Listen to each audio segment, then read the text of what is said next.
Today on Doomed!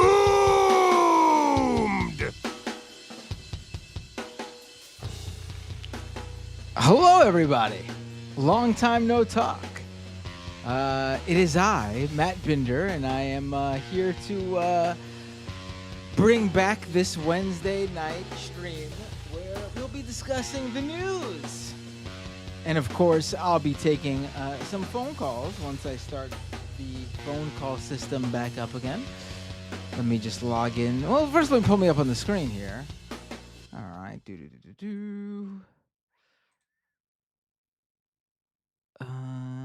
Where is this? I don't remember what I've... hello. Oh no, I'm using the... I forgot to turn my green screen on. Ooh. Why isn't this working? Why is this not working? Whoops, that's not the right one. Hello, everybody. Welcome to the show. It's been a little while since I did a Wednesday night stream. It's been a little while. I'm a little bit rusty. A little bit rusty getting the stream started. Uh-oh. Yeah, I shouldn't have Bay Photos making fun of how it goes today on Doom. And then I went, hello. Yeah, I shouldn't. This isn't like an official podcast yet. I haven't brought back the actual podcast show yet. This is just like a stream that I've been doing. But past few weeks I've been wait, what is this warning from YouTube? I'm giving a too high of a bit rate? You'd be kidding me. Too high of a bit rate. My bit rate's too high. Unbelievable. Can't do anything right. Bit rate's too high. Bit rate's too low. What am I doing? Well, anyway. So it's been a little while. Yeah, you've seen me on Leftist Mafia every week. You've seen me on the Majority Report every week. But it's been a while since I did a Wednesday show. Things were a bit busy. Kids were home from school. Kids are back at school this week. The baby's still here, though, obviously. Baby stays.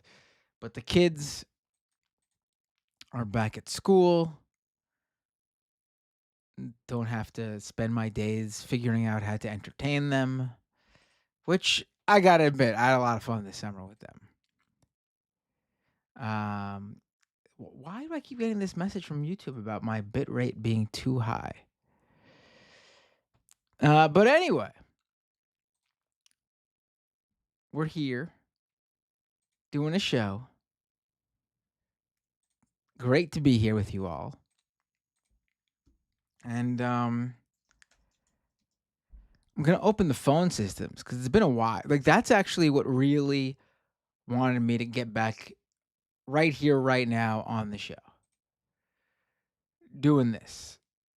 Because I miss these phone calls. I miss the call-ins. They're the most fun. So let's jump right into the calls, and then we'll talk about the news and stuff. Phone lines are now open. 646-303-7337. 646-303-7337. Again, 646-303-7337. I'm getting comfy in my chair. Ugh. And knocking things down in the closet space here. And while we wait for people to call in, we will talk about some news. First up on the docket, of course, is this rumor that I saw over the weekend. People were really running wild with this. The rumor that President Donald Trump was dead or dying. Now, again, this is just me talking about the news.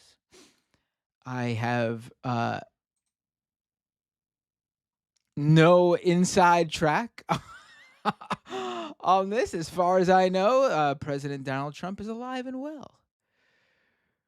Um, but this seems to stem from a few things. One, there's these weird bruises on his hands. I mean, he's an old man now. Old people bruise easily. Just ask Mike Figueredo when he's beating on old people. He's not beating on them too hard, yet they bruise. But I mean, he's old. We went ahead and we got rid of Joe Biden to get a new oldest president. And then apparently he had like a light Labor Day schedule or Labor Day weekend schedule, I guess. I mean, I don't know what the fuck. What do people expect from him in terms of like what he does? I just assume the worst in terms of him doing horrible shit. So if his schedule is light and he's not out there, I'm just fucking happy he's not doing anything. I'm not pushing for him to come out and prove he's alive. I'm just happy that he could be sitting in his room watching TV for all I care. As long as he's not doing anything. As long as he's not out and about causing harm and ruining shit. That's what I'm happy about.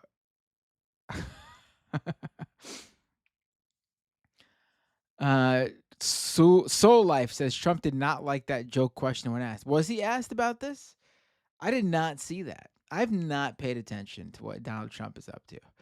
I just saw the Donald Trump dead trending rumors, whatever it was, and I was like, this isn't true. But let me check. And of course it wasn't, because come on. And I know it's just people being silly, which is fine. You can be silly. But me personally, I don't want the guy coming out of the woodwork to prove he's alive. I would like, just if he's being quiet, let him be quiet. Hell, he could be he could be decomposing for months in a room. I don't want him to come out and prove that he's alive. Just let him go. Let him be gone. Let him just do whatever his body's doing. That's my take on it. There's really not much to say about this, being that he's been proven to be alive. Donald Trump is alive. Alive and well.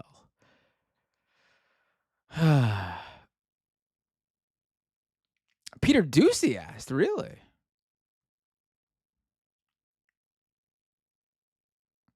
Yeah, just let him be quiet. Let him just silently be an old man. Let him get lost in his whatever. I don't know.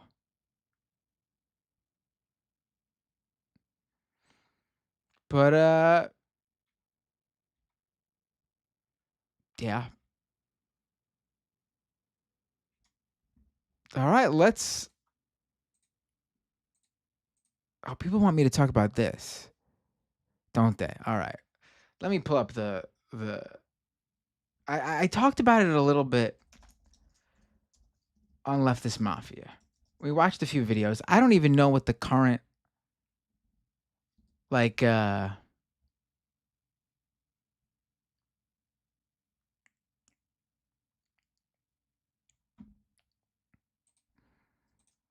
don't even know what the current responses are. I don't know what the fuck's going on with this at all. I got no clue. But I do know that I could not believe the reaction I saw about this. So last week, was it last Thursday this came out? It was it? So this dropped on like on Wednesday, but by the time it spread around, it was the last episode of Leftist Mafia, which was the next day. And so Taylor Lorenz published a piece in Wired called "A Dark Money Group is Secretly Funding High-Profile Democratic Influencers." And the little subtitle says an initiative aimed at boosting Democrats online offers influencers up to $8,000 a month to push the party line. All they have to do is keep it secret, and agree to restrictions on their content. Now, I saw this, and obviously it's a good piece, but also it wasn't surprising to me. I mean, obviously, you write an article when you get the evidence and the proof, and you have sourcing, people willing to go on the record with you, all these things that Taylor Lorenz appears to have had. But without that stuff, it's not too shocking to me. I assume there was, there's been a lot of daily content creators, and this goes the same for, right wing content creators too, but there's been a lot of right wing content creators and, liberal content creators that have been like really posting a lot. And so you would assume this has to be their full-time job of some sort, or at least, they're making money. And obviously, some of these people don't have very large followings, because I know how much a following gets based on the fact that I have a not so large following and I know how much I make. But then I'm also on shows that do have large followings and I have a good idea of what they make. So I have a pretty good sort of what is it, finger on the pulse when it comes to how much you can make, at least with politics and news content. So obviously there was some funding behind these people. But Taylor Lorenz's article goes into it. So I'll read a little bit of it here. I'm sure a lot of you have read it. In a private group chat in June, dozens of Democratic political influencers discussed whether to take advantage of an enticing opportunity. They are being offered $8,000 per month to take part in a secretive program aimed at bolstering Democratic messaging on the internet.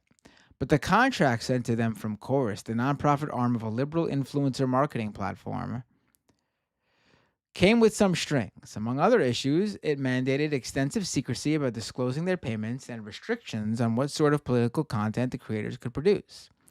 In their group chat, influencers debated the details. Should we send a joint email with all of our email addresses, or are we just going to send things separately and hope they change everything for everyone? Lorenzo, a non-binary creator in Columbus, Ohio, with over 884,000 TikTok influencers, asked the group. Some joked about collective bargaining. Any Newsies fans here? Eliza Orlins, a public defender and reality TV star known for appearances on Survivor, posted in the group, "We're a union just by saying so." The influencers in the chat collectively had at least 13 million followers across social platforms. They represented some of the most well-known voices online posting in support of Democrats. And they're key to wherever the party moves next. But ultimately, the group didn't make much progress. Reading through this revived Chorus contract, like you win some, you lose some, a reproductive justice influencer named Paris, who posts under the handle Women in America, responded later in the thread. I also think there's at least 4 other things that should change, but the vibe I got from their email was that there would be minimal, if any, changes. I don't feel strongly about pushing, to be honest. Aaron Parnas, a Gen Z news influencer who has been called the Gen Z Walter Cronkite and has been lauded in legacy media outlets, posted to the chat. They aren't going to modify it anymore. Seems like a take it or leave it. All these people declined to comment to Taylor Lorenz. I believe we are in stage 5, acceptance, Paris responded. Creators began signing on to the deal. Now, first of all, I want to say I've never heard of any of these creators before. Maybe that's just a result of not being on TikTok. Everyone tells me I should get on there. I've resisted semi purposefully, very much also not purposefully. But I'm just not on TikTok. I feel like that's my old man moment. The world is passing me by as the youngsters are on TikTok, and all these influencers here on TikTok with millions of followers, and I don't have a clue who any of these people are. But I did look up a few of them, like Aaron Parnas, which I found out is the son of the that guy Lev Parnas, who was an associate of Trump, which will always shock me how liberals love to make the children of right wingers successful. It always make me shocked. What a great gig that is to have. To be the child of a MAGA influencer, someone literally in Trump's orbit, and then just saying, I disagree with my parents. And boom, bada bing, you're a liberal intellectual, a Democratic talking head, the Gen Z Walter Cronkite, apparently. Amazing. But anyway, yeah, who cares if you've been putting in the work for literally decades? Doesn't matter. Doesn't matter. Just be the fucking kid of a right winger and wake up one day and say, I disagree with my mom or dad. Anyway. uh, so for years, Taylor Lorenz continued, Democrats have struggled to work with influencers. In 2024, President Joe Biden's White House snubbed several prominent content creators after they lightly criticized the administration over its policies on climate change, COVID, Gaza, and the TikTok ban. Content creators who challenged Kamala Harris, including Hassan Piker, a well known influencer on the left, were similarly unwelcome at campaign events. After the Democrats lost in November, they faced a reckoning. It was clear that the party had failed to successfully navigate the new media landscape. While Republicans spent decades building a powerful and robust independent media infrastructure, maximizing controversy to drive attention, and maintaining tight relationships with creators despite their small disagreements with Trump, the Democrats have largely relied on outdated strategies in traditional media to get their message out. Now, Democrats hope that the secretive Chorus Creator Incubator Program, funded by a powerful liberal dark money group called the 1630 Fund, might tip the scales. The program kicked off last month, and creators involved were told by Chorus that over 90 influencers were set to take part. Creators told Wired that the contract stipulated they'd be kicked out and essentially cut off financially if they even raised so much. If they even so much as acknowledged that they were part of the program. Some creators also raised concerns about a slew of restrictive clauses in the contract. Influencers included in communication about the program, and in some cases, an onboarding session for those receiving payments from the 1630 Fund include Olivia Juliana, the centrist Gen Z influencer who spoke at the 2024 Democratic National Convention, Lauren Peretra, a former Playboy executive turned political influencer who hosts a podcast for Occupy Democrats. Oh, wonderful. Barrett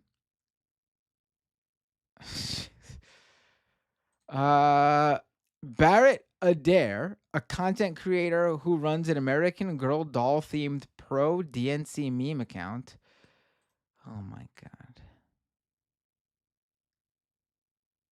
What the fuck?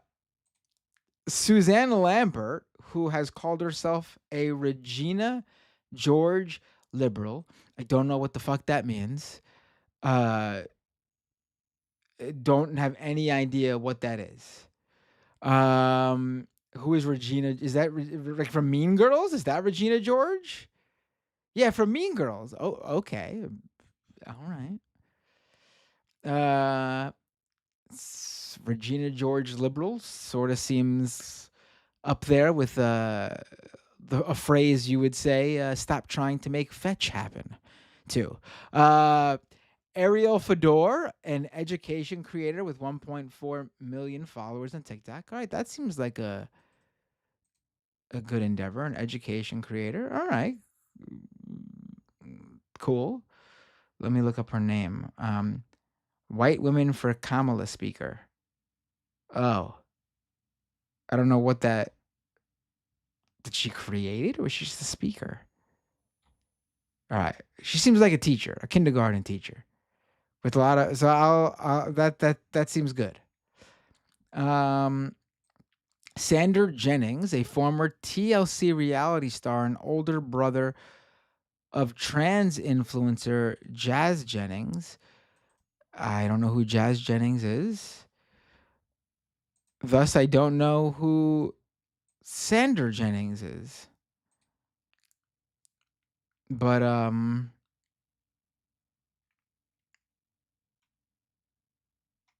okay, he was a TLC star being on his sister's show. Okay. That's not what I thought. I thought something worse.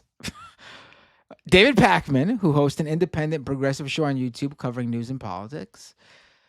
Leah McGowan, who goes by the online moniker Politics Girl. Okay. And dozens of others.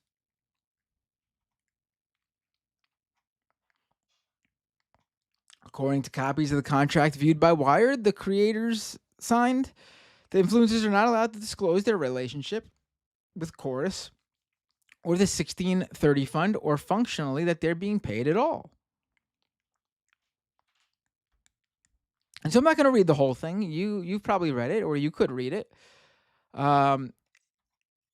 It does later on come that what was this?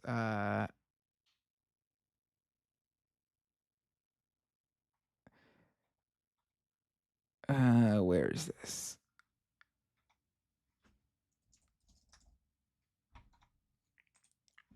That oh yeah, so it was co-founded by Brian Tyler Cohen, who's got a huge YouTube channel, 4.6 million subscribers. Some of you might be familiar with him. And yeah, so the read the article if you want. If there's a specific part you want me to go back and look at, if you have any questions, feel free.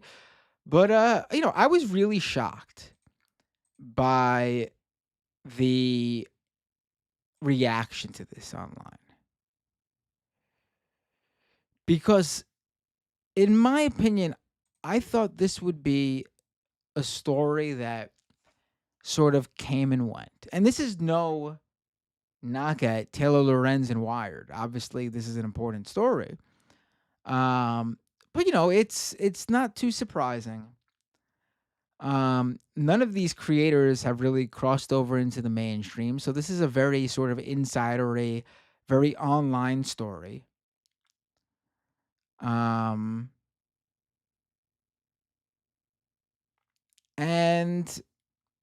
I thought, the creators would receive some blowback. People would take this and probably, online run with it as the DNC. I saw a lot of that. Oh, the DNC is paying these people, and that was that. And obviously, a lot of these the people sharing the article and commenting on it in a positive way sort of misconstrued what was being said in the article, and not Taylor Lorenz's fault, because she was very clear in the article, in my opinion, exactly what was going on here. The DNC isn't directly paying anyone, nor is there any proof that the DNC or any sort of official Democratic Party apparatus is involved here. Obviously a dark money group that supports Democrats and Democratic causes is very much involved, but that doesn't mean that the information is flowing the other way. And I'll be honest, I don't think the Democrats, as in the official Democratic Party apparatus, are savvy enough to know to do that, to push things the other way. I mean, it wouldn't surprise me either way, but I also think very little of their savviness when it comes to online media, at the very least. But anyway, I was stunned at the reactions on here. Big creators like Brian Tyler Cohen and David Pakman, and smaller creators I saw completely going in at Taylor Lorenz and Wired, who they were just probably making money creating YouTube and TikTok content off of, for Wired's great work reporting on Doge and Elon Musk and Musk's and Doge's involvement in the Trump administration and what they were doing there all year. Wired was on top of that story with original reporting, and I guarantee you these creators were quoting and sourcing and citing all of Wired's work as if it was the Bible. And regurgitating that original reporting in their own videos on YouTube and TikTok and Instagram and wherever they post their stuff. I guarantee you, and they have no question about the accuracy of Wired's reporting then. But you saw these attacks on Wired and Taylor Lorenz. And then like them all putting out these, or a lot of them putting out this cut and paste, it seemed like very PR response saying like, now that this article has been completely and totally debunked, when none of it was debunked. And then there was talk of Wired adding all these corrections because the article was wrong. And then you look at the actual article and there was no corrections made. There was updates to the article. And Wired followed the correct way to add an update to an article as journalists, where they added what was updated, let people know what was added, why, from who. And there's no corrections. There's just additional information added that came via an email that Wired had sent to one of the people involved in the group before they published. The person never got back to them. They waited, but then they published because they had enough. And then the person did eventually get back to them after publication. So Wired did the appropriate thing, and they updated the piece with this additional information. Nothing was corrected or changed, though, that altered the story and its accuracy.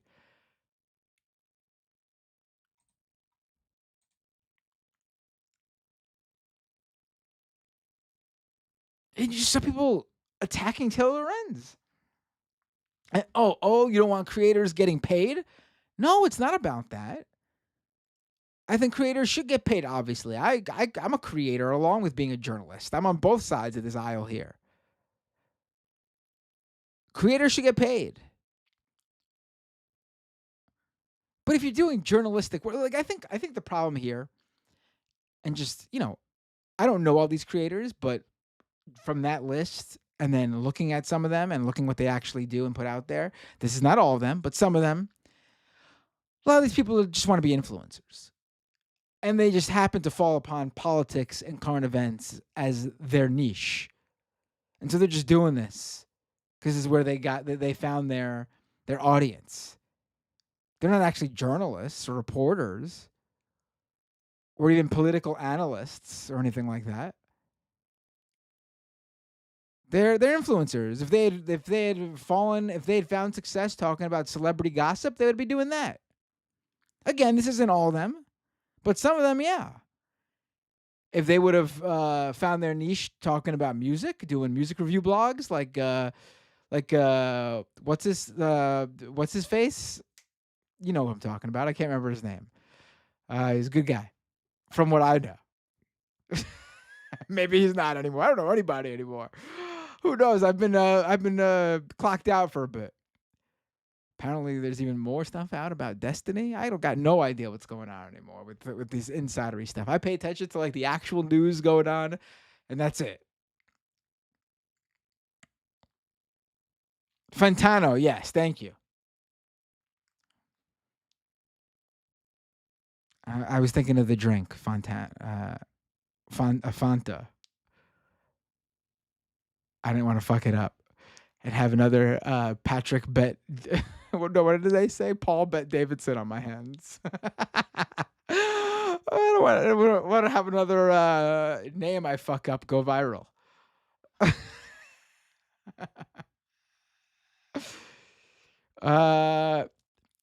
Anyway, I was floored by the responses coming out. Because this was such an easy story for Chorus or Brian Tyler Cohen or David Pakman or any of these influencers to address with near zero blowback, other than like the original blowback that would come immediately after the story was published.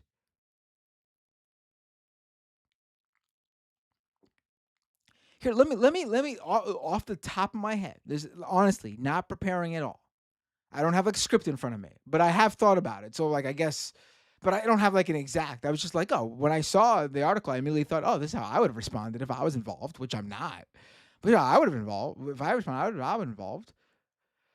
Very simple. Something like, and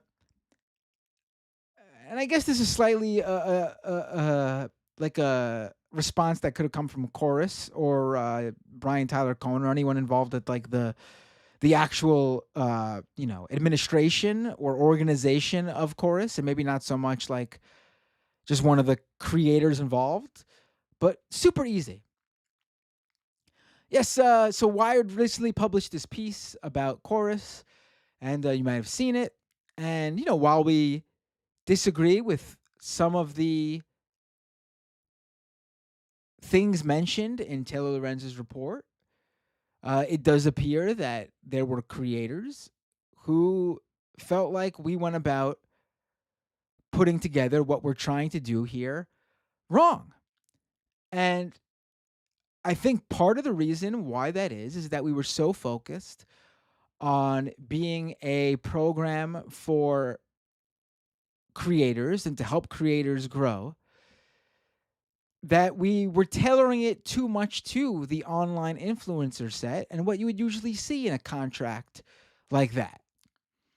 And we didn't really do our audience or our creators right by not considering that their viewers and their followers and subscribers come to them for news.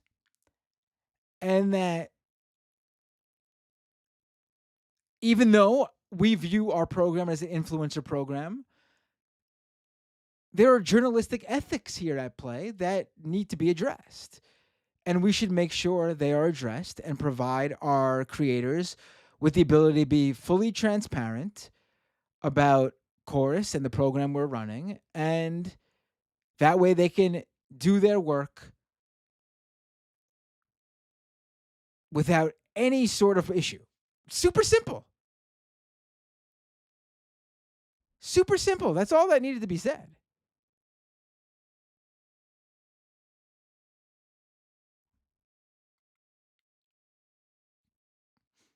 That's simple.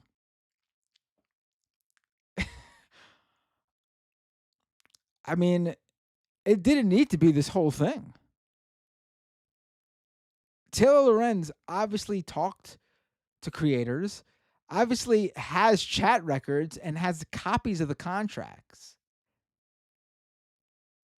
Why would you lie about that and say she's not telling the truth? You could say she has an old version of the contract. We had since updated it. But none of them said that.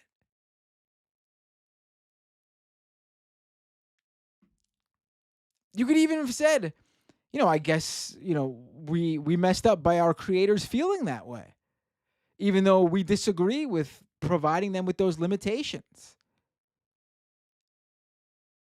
That would have been something to say too.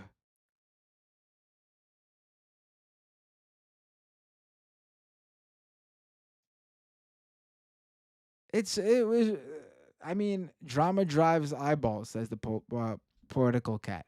I mean, I guess, but also, I would not trust a single one of these guys after this. How do you trust getting your news from any of these influencers who shared this lie about the reporting being debunked? Straight up lying to their audience. This is ridiculous. And you don't have to like Taylor Lorenz. I have no problem with her. I think she's fine. Listen. I've seen how she posts on social media. I don't have a problem with it, but I get how maybe her online personality can be a turnoff for someone. But when it comes to her body of work, her reporting, and she's been a reporter at numerous places, she has been rock solid. So I don't care if you don't like Taylor Lorenz.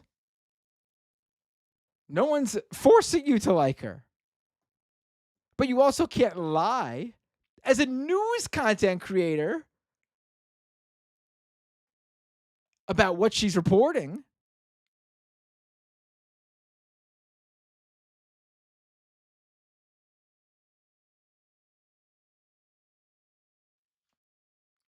Listen, a tropical ding dong says you should apply to chorus live on air tonight. You could use the 8 grand a month. I would, without a doubt, take part in chorus if they were paying me. But the problem for them would be I would fully disclose. I have disclosed everything to you guys. There's not much to disclose, but anytime there was a perceived conflict of interest, and to me, a conflict of interest is if you are talking about anything that you were financially or monetarily involved with. I saw my name come up when some people were mentioning, people brought up a progressive victory or whatever, and how it was the same thing as that. And how, oh, Matt Binder was a part of that. Listen, I don't know what Progressive Victory did outside of the one thing I took part with them, but I'll tell you what happened when I got involved with Progressive Victory for the one event. I had the founder of Progressive Victory on my show where I interviewed him and gave him a hard interview, grilling him about his organization and what they do and Destiny's involvement with it. Number two, I took $0 from them, yet still fully disclosed I was doing that event with them because I thought it was important to try to help Jamal Bowman win re-election. The only thing that I took from them was a place to stay upstate while I was there for what was it, a day and a half? I think a day and a half, maybe 2 days. In fact, when they took all the creators out to a restaurant, I stayed behind with the volunteers, like the people who just came, like to meet the creators and like do the door knocking and campaigning for Bowman. I stayed with the volunteers and just had pizza.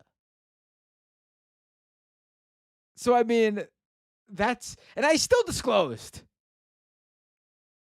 after also having them on the show to get everything I could about the organization.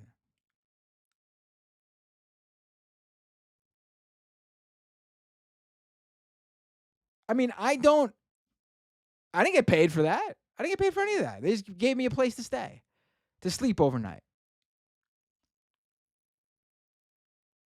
My own gas money, everything.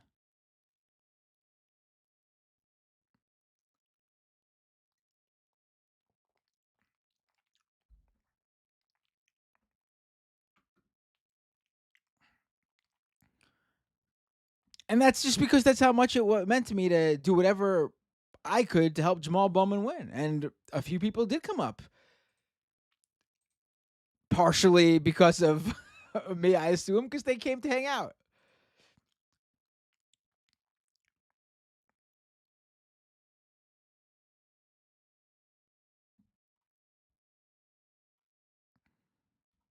I mean, there's nothing wrong with being part of chorus.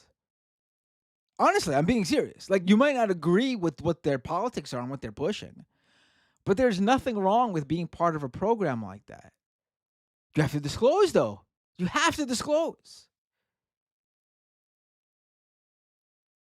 If they were getting paid for something that had nothing to do with being a creator, like if, their creator work got them, on some agency's radar and the agency hired them to do some sort of campaign work, then you could argue that they should only have disclosed if they were reporting on the campaign they were working on.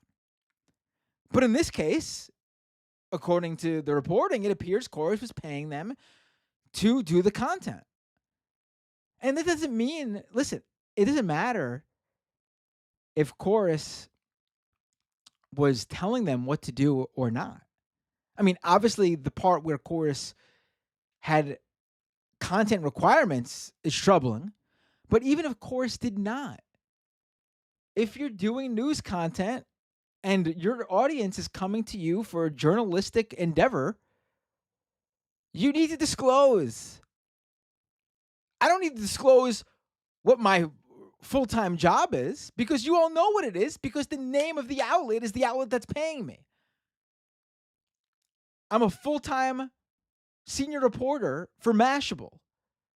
There's no question who pays me. Mashable pays me. And where does Mashable get their money?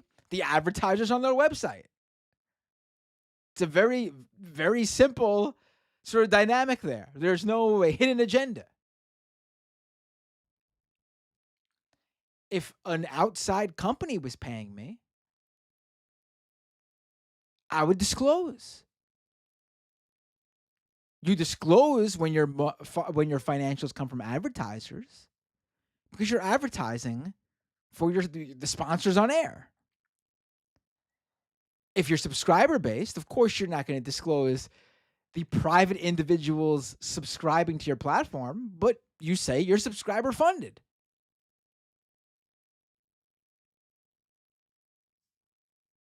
Super simple stuff. And if you don't disclose, I'm going to assume there's a reason and not a good one because there's no reason to not disclose.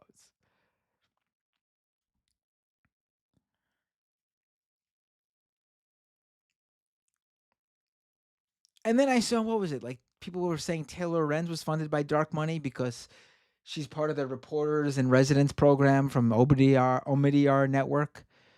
And Pierre Omidyar was involved with some sort of funding of a project with that 1630 fund also funded or something like that. Give me a break. Give me a break.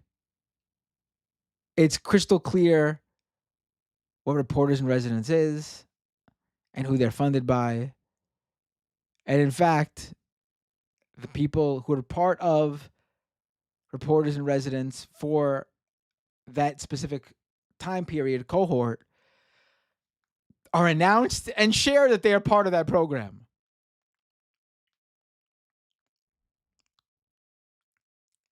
I just don't think these people who were involved here know what they're doing.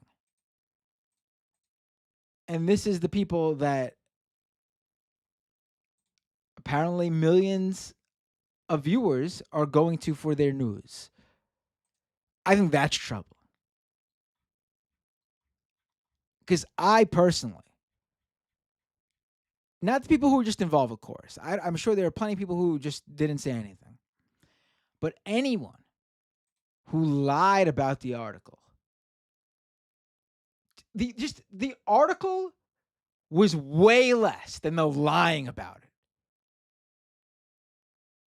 When that article came out, I wasn't like, I'm never trusting these people again. I was like, well, that's not good. They should disclose. I don't think they know what they're doing when it comes to reporting or journalism. But the lying is what really got me. That's what made me say, you can never trust these people again.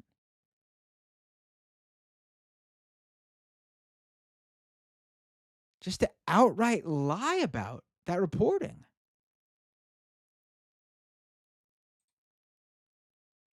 You can say you have had a different experience, but if you're saying that Taylor Lorenz is completely incorrect, you have to provide proof.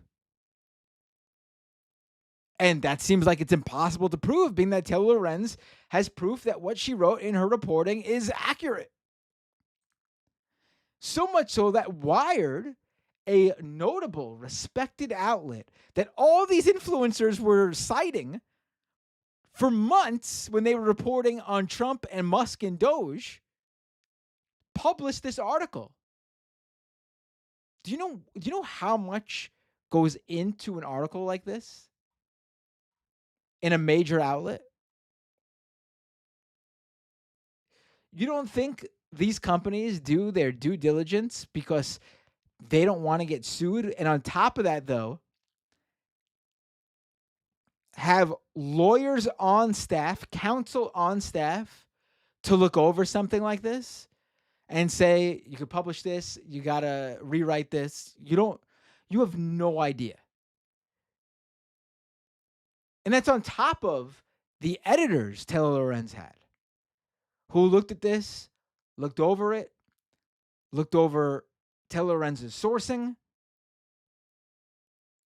This ain't a blog. This isn't one of those vertical videos you record in 2 minutes with your phone and throw up on Instagram and TikTok that took you all of 10 minutes maybe to do, including scripting and recording and uploading, maybe some light editing too. Ridiculous. Ridiculous. All right, people want to call in. I got people saying they want to call in. All right, call in. I take the calls as they come in. 812-289-8877. 812-289-8877. Oh, whoops. I'm sorry. That's not my number. I'm reading someone who I just doxed. I just doxed someone who just tried to call in. My bad. Who called it? This doesn't even make any sense. This person tried to call in when. Oh, this is a spam call. This didn't even show up on the usual list. The number is 646-303-7337. 646-303-7337. I gave you a spammer's number because this person called in like a couple days ago when I wasn't even doing a show. All right, let's take these calls.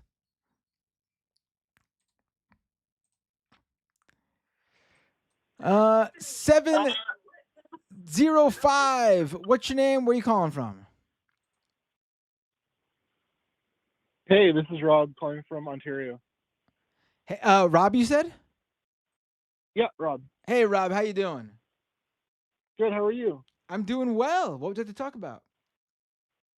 Oh, well, I have this question just because you have so much, experience. You've been there for a while. It's kind of, I don't know if you might have heard of it. I'm just curious if you know the correct pronunciation. I believe it's IPAC.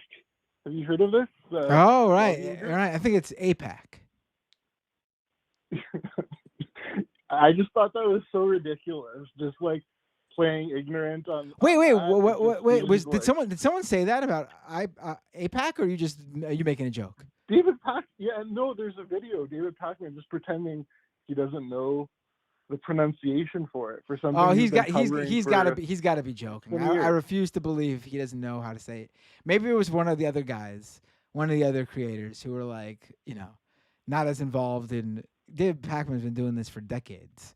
He has to know how to say it. He was joking, without a doubt. Oh, he definitely. But he's just trying to it just seems like just an obvious just playing dumb. It's just too far. That's what I mean. It's just I'm getting at. It's just he's just being I don't know, what is all this? I'm just ignorant. What are they talking about? Yeah, this was such an easy thing to address. The creators could have simply been that's not what my contract said. I've been holding up, whatever, to make sure that my audience knew whatever they want to say, however they want to phrase it. And then Chorus could have easily just said, we disagree with some of the specifics, but obviously some of our creators felt this way based on the chat logs that Taylor Lorenz had. So we're gonna work harder to ensure that there's no question about creators wanting to disclose and stuff like that. It could have been such an easy thing to address. Yeah. And they failed. It wasn't miserably. It was their conversation. So they had so many opportunities to just deny and say people in a company can have internal chats, those Slack chats, and their reaction to do with their policy, right? Their reaction to the reporting was so much worse than the actual reporting. Yeah, it just makes them than they would have been. I agree with what you're saying entirely. That it was the lying after the fact that really did it. Yeah, I it's just. And people ask me to find the clip of Pacman saying it. Yeah, I feel a little bit. Sorry, go ahead. No, go ahead. okay, I feel, I don't know, I feel a little bit gullible with, David Pakman. I would watch his clips like often, and often he made good points, but the really like the it's just he just completely dropped the Israel topic. If you just go to his YouTube and search, there's nothing. It's like it didn't happen, right? Oh So yeah, he anything that hasn't. He's he been. realized doesn't play well. Listen, listen. I don't have. I have no personal beef with David Pakman, even though he seems to think I do. I just don't. I see a lot of that in the comments. I People just, talking about I drama. just, I just don't. He's just not a leftist commentator. I think people need to get that, understand that. He's just a liberal commentator. He's just what he Hmm. is. Like he's always been bad on foreign policy. And not just foreign policy, world news. He was wrong about Bolivia. He's been wrong about Israel and Palestine for a long time. And then when he couldn't, when progressive except Palestine no longer was a thing basically at all over the past couple of years, he just decided to drop the issue, covering the issues altogether. I mean, that's his choice. He's welcome to do it, but I think viewers should, know what they're getting at least. And if they don't have a problem with it, sure, keep watching Yeah. him. I'm not going to tell you to stop listening to him. That's not my place. Well, But you should know what you're well, I getting. guess. Yeah, and I guess looking back, like if you if I analyze back what his videos, they're basically just contrarian or just telling you against what he's against. He never says what he's for, which is just really kind of like a cheap way to. I could see why a group like this, or there could be this criticism that he's just in it for the DNC, or is it just in it, one-sided? Because you can't really criticize if you don't say what your position is, and you can't contrast it, right? So feel like idea, but I don't agree with that one. He just tells you what he's against, right? And it's always just against the Republican Party, which is an easy target. But you could be against it and have 100 different positions on that same issue. Yeah. I mean, listen, I don't know what to really say to people who watch him. I don't think it's my place to tell you, but you should or shouldn't watch. But I mean, yeah, Well, either way, I think it's he's it's good for comedy. I think he's Like, at the very least a liberal commentator. People who think they're watching yeah, that's absolutely true. people who think they're watching progressive news I think that's incorrect. Yeah, absolutely. It's just I just find it funny, like the whole thing. I never really, I kind of had been ignoring him for a little while in the last 2 years basically, and just all of a sudden one day I'm just scrolling through Twitter and I see Ken Clippinside being like just calling him just one comment retweet David Hackman, and I just laugh. And that's more and more what you're seeing. So I just find I'm being funny reminded as in a the source of comedy. I'm being reminded in the chat. Wasn't he promoting crypto?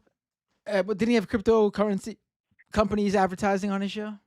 Oh shit! I didn't see that one, but I could see that as a possibility. I don't remember seeing. Hey chat? Did he have David Pakman had cryptocurrency companies advertising on his show? Correct? Because that actually more so than any of his politics makes me think less or little to nothing of him, honestly. Yeah. Just like I think Yeah, little to those are nothing, just like I think little to nothing of a company or an outlet or a commentator that brings you news from the Polymarket Studios. Yeah. I think it is. It's I think yeah, I pretty think it sure. is so low to do financial or investment company advertising on your news program. I think it is so and that fucking bizarre to do that. and I that think was the most disappointing because it's like just directly contradicting so many of the stories that they did on, against those kinds of scams.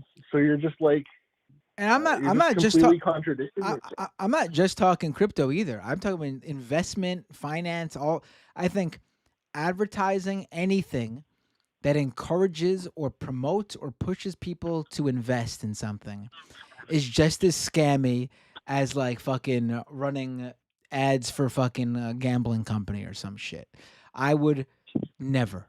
I would never. It's belittling to your audience. I would without a doubt advertise products or services that I think provide a good product or service that I would think my audience would enjoy. That would never include something where they can lose their livelihood or their money. It's ridiculous. It's no different than Fox News Yeah. and like fucking what's his face? Who is the guy Reverse mortgages and pushing like that shit? Who was that guy pushing gold for years? Oh my, he runs Blaze Media. What the hell is his name? He means so little now that I can't remember his name.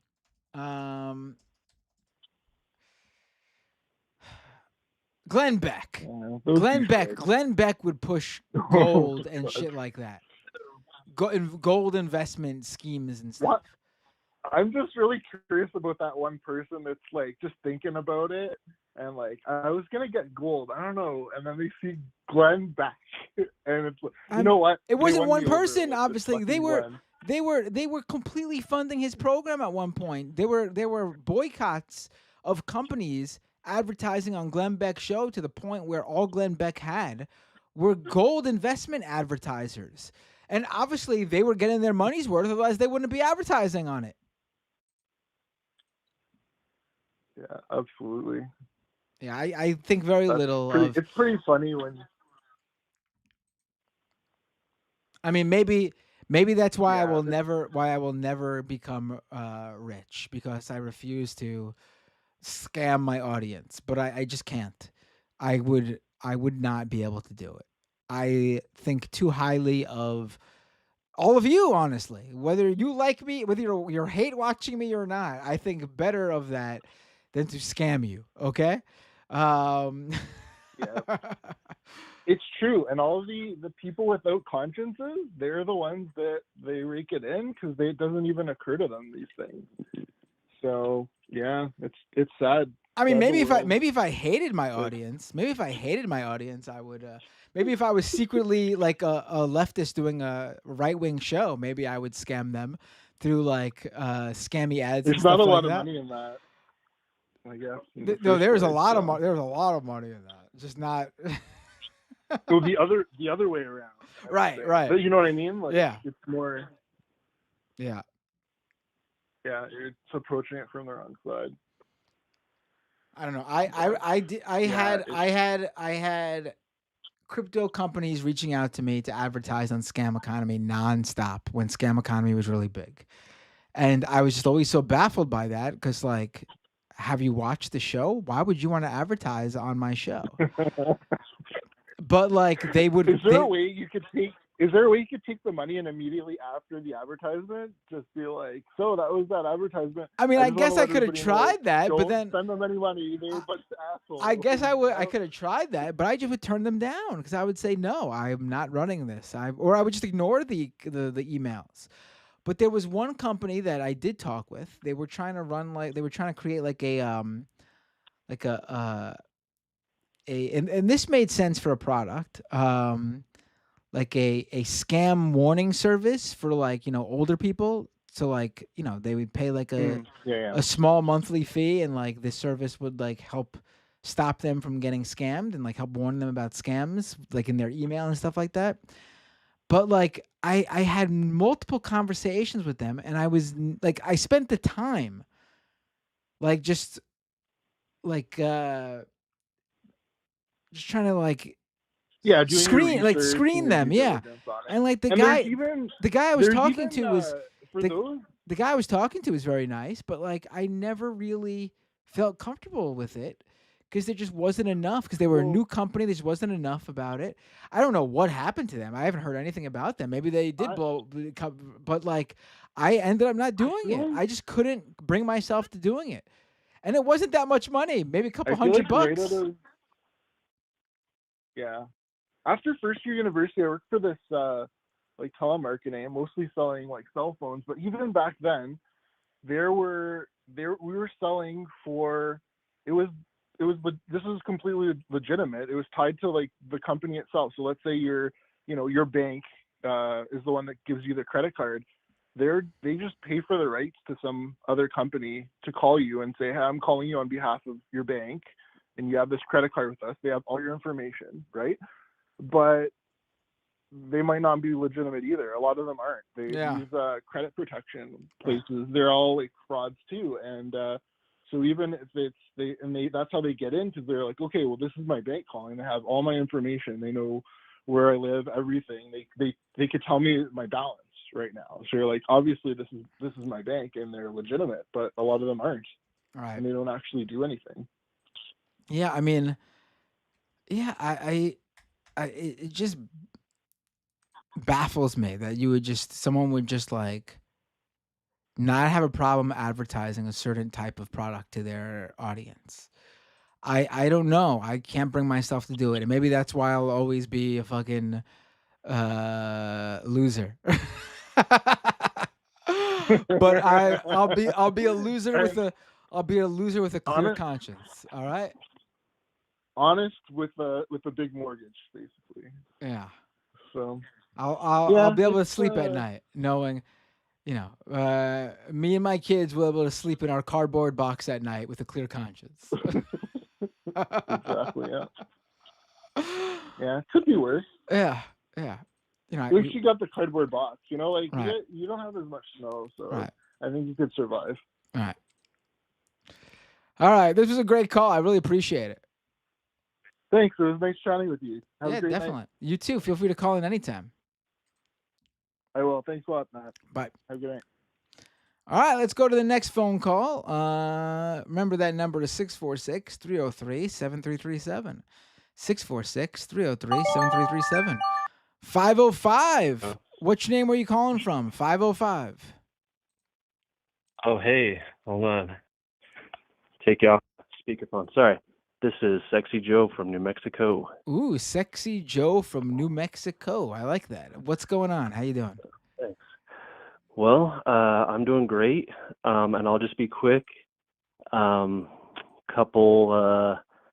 like wordplay memes I've been trying to get out into the discourse, and I haven't. I don't have a platform of my own, so thought maybe you could help me spread these if you think they're funny. Yeah, sure. Oh, we got jokes. Okay. Well, nicknames, mostly nicknames. Nicknames, okay. And I'll save the best for last. Okay. So this was one I sandbagged during the election because I was pretty confident Kamala Harris would win. You but, what during the election? She sandbagged this nickname for Harris. I thought we could use. I thought I assumed that the Republicans would come up with a better nickname, but they never really did. But Kabbalah instead of Kamala, Kabbalah as in the leader of the cabal. Right. Let's continue. Anyways, if she ever runs for California governor or something, we could use that on her. Yeah, let's move on. Okay. What's the other one? Oh, this one's lame, but I'll just throw it out there. TDS. Next time someone says you have TDS, just say, "Oh, you have TDS." Trump double standard. All right. Okay. Okay. Let's keep it going. Let's see. What was my other one? There's got to be a winner here. There's got to be a winner somewhere here. We'll be sure. Maybe okay, not. Maybe not. I can't find the other one that I wrote down, but anyways, the good one. The reason I called in, because I think this one needs to get out there. No more Cuck Schumer. That nickname I think doesn't fit anymore. I don't think that's from now on. I don't think that's an original. I don't think that's an original either. I think I've heard that one before. No, I'm saying forget that one. That's done. Oh, it's played out. Doesn't apply anymore. The new what we now need to call the leader of the Democratic Party Schumer the tumor, as in excise Schumer the tumor from Democratic Party leadership. All right. That was all right. I like the rhyming there. I'm not a big fan because it makes me think of tumors, and I don't really, want to think of that. Well, yeah, that's why you have to make sure and say like from the Democratic Party or something, because you know what they'll say. Oh, they're calling for violence. No, I'm just calling him a tumor because he's cancer, because he's malignant and won't go away. I get it. Keep going. Okay, the last one. This one is for Thursdays. You could tell Emma, and you can have part of my royalty check. The Thursday. I don't know if that's original. Somebody's probably thought up the Thursday for Thursday. The hers. I don't like that one so much. I'm sorry. Okay. Well. I mean, I am on that show, sir. Probably. I am on the Thursday show, sir. Well, I know. But and I love you guys. You always tear it up on there. I appreciate it. I miss the conspiracy talk. Well, I mean, these guys still get into the conspiracy talk sometimes, but I think that's where you always shine. I appreciate. But anyways, it. I gotta jump. Can't really. I gotta put my kids to bed. That's why I do the show at the time I do. At the time I do the show, I know exactly all about that struggle. So trust me. How's your new baby, by the way? She's doing great. She actually sleeps pretty well. She goes to bed sometime between like 7 and 8, and she'll usually sleep until maybe 2 or 3 a.m., where she'll wake up, want a diaper change and a bottle maybe, and then she'll go right back to sleep for another couple hours, and she'll wake up around like 6 or 7 a.m. Not bad for a baby. No, that's pretty good. Yeah. Well, cool. Great show. Talk to you later. I appreciate it. Have a great night. Bye. You too. Bye-bye. And feel free to call in anytime. Always love these calls. All right, let's see. What else do we got going on here?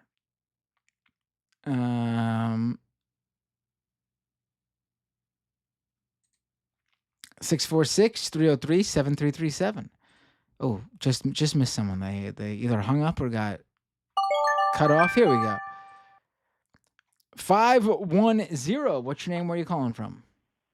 510. Hey, this is David from Oakland. Hey, David from Oakland. What would you like to talk about? You know me as Bay Photo, actually. So, a little bit about the whole Pac-Man, Brian Tyler Cohen thing.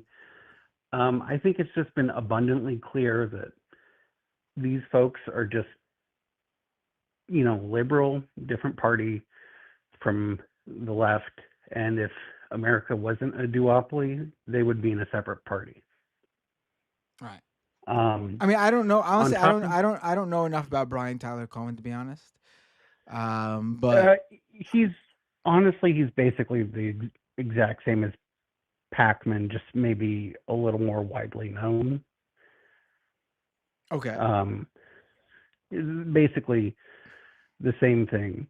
And I've noticed that there's kind of been a tension between the more liberal creators and the left creators.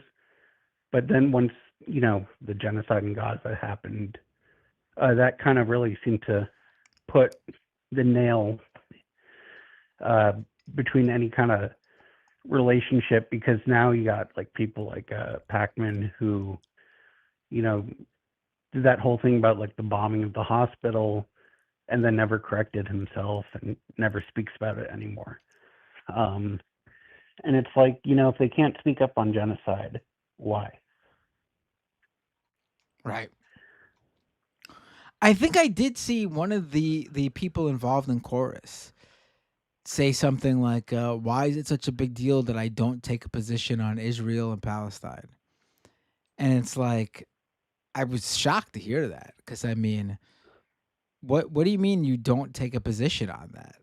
Like, if someone said to you, like, do you support the Rwanda genocide? Would you say, I don't take a position on that?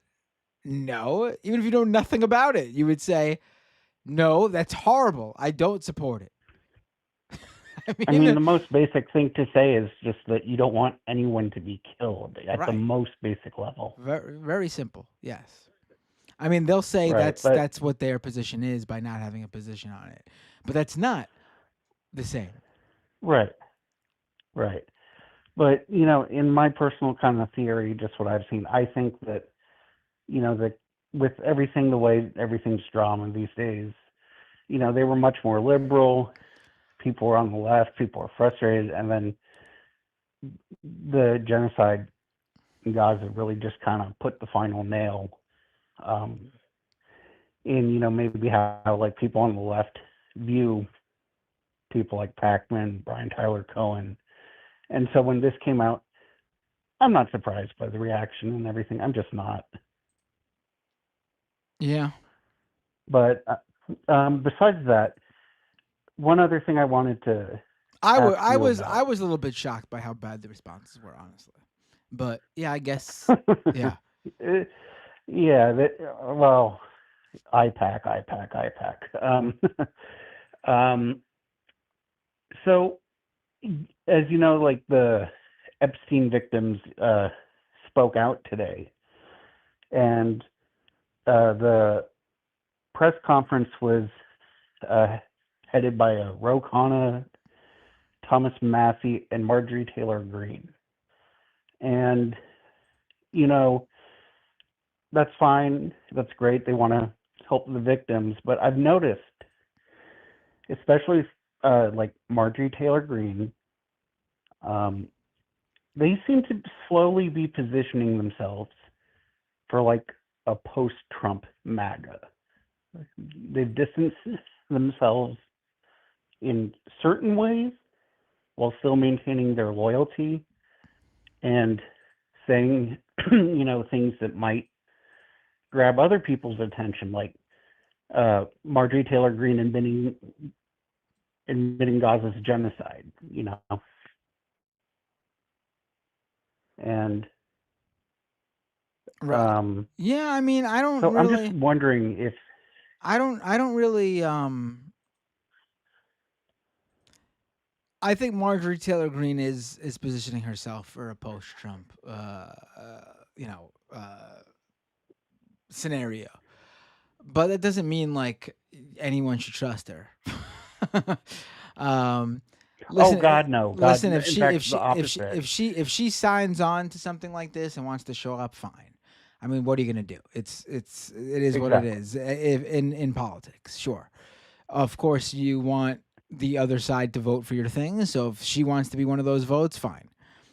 But I also would not elevate her as like a voice to listen to. I mean, it's crystal clear that she really doesn't care about the Palestinians. No, I would never or anything like that.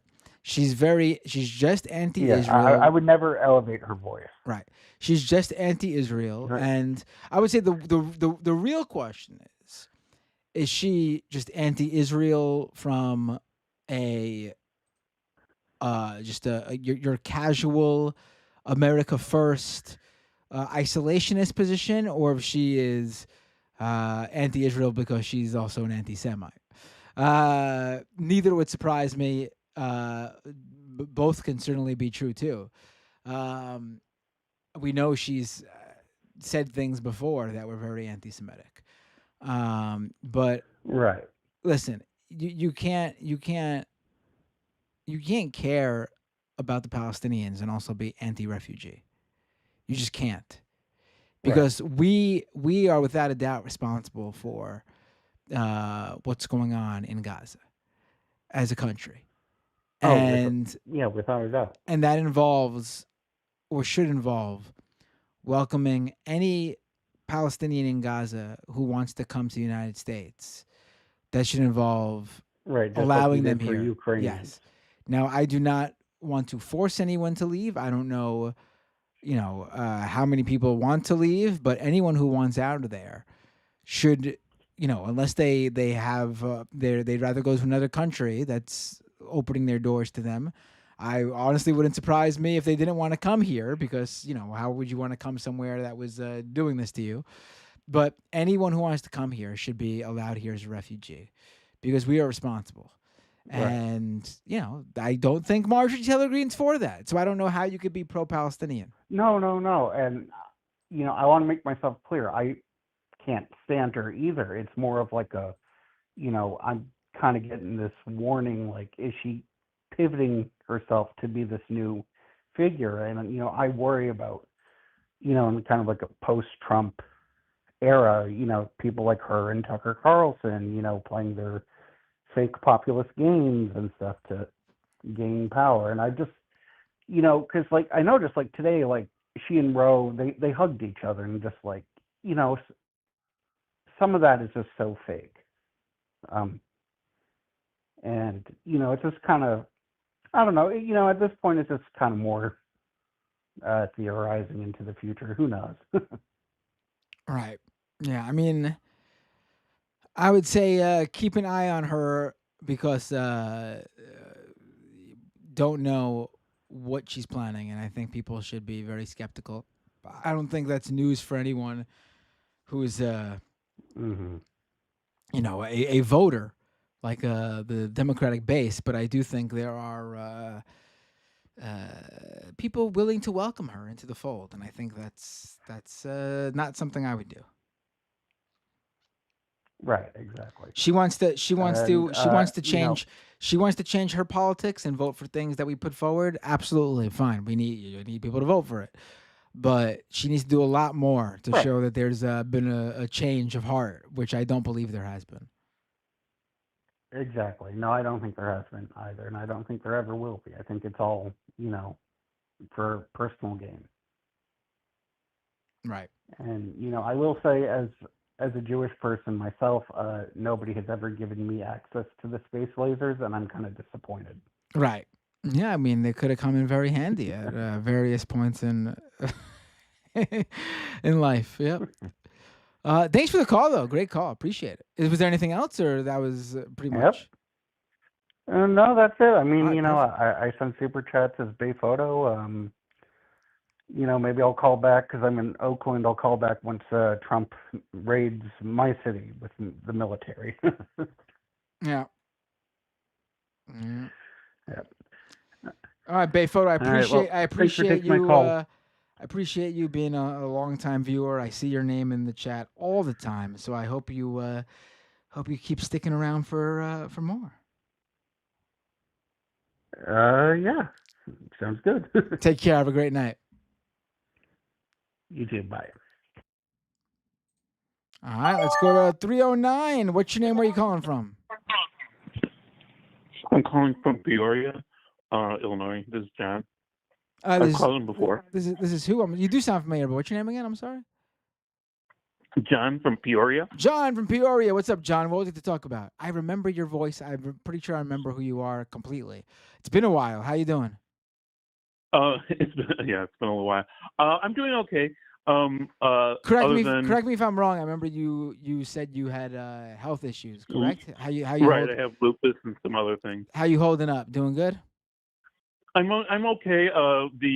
Since I've gotten disability, the state has had to rejigger or reassess all the entitlements I have for that are state run. Because now I'm actually making an income, and they so they took away all but $24 of my SNAP.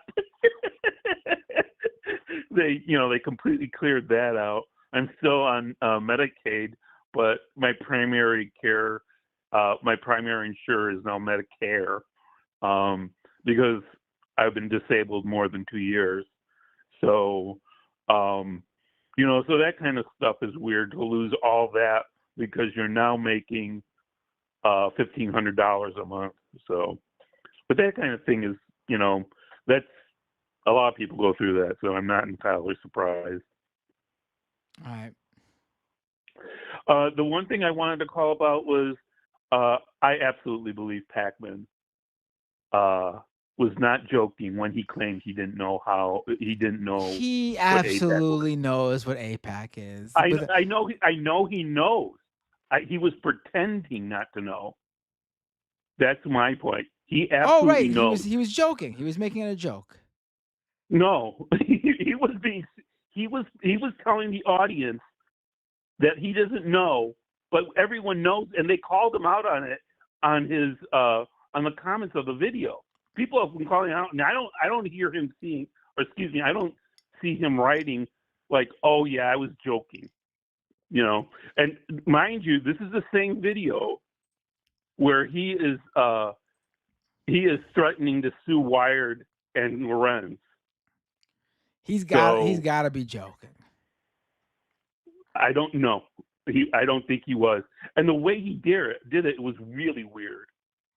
It wasn't like, I'm setting up a joke. It was like an offhand comment.